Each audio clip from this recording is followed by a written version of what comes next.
চালু বসে ঝগড়া করার কারণে মাদ্রাসা থেকে নামার পরে তুফান মারামারি কাটাকাটি করে রক্তাক্ত বন্যা হয়ে গেছে। পরীক্ষার হলে যাওয়ার সময় এডমিট কার্ড, রেজিস্ট্রেশন কার্ড অবশ্যই সাথে নিয়ে তোমাকে অনুমতি দেবে না ঢোকার জন্য, তোমার লেখার কোনো অনুমতি নাই, তুমি পরীক্ষার্থী না।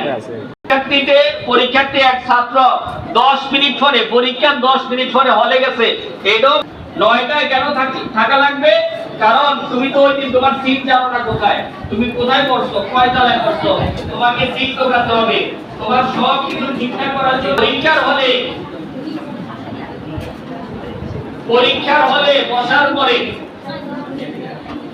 আমাদের মধ্যে যে টেন্ডেন্সি কাজ করে, আমরা পরীক্ষার হলটা একটা আড্ডার কেন্দ্র বানায় ফেলি। রব্বি জিদনি ইলমা, দুরূদ শরীফ সাল্লাল্লাহু আলাইহি ওয়াসাল্লাম, এগুলো পড়তে থাকবেন। যখন প্রশ্ন আসবে, প্রশ্ন আসলে প্রশ্নটা যেটা পারেন এটা লিখবেন, 3 থেকে 4 মিনিট ভালো করে পড়বেন। প্রশ্নটা কি আছে উত্তর বলে তোমার খাতা লেখার জন্য থেকে দিও।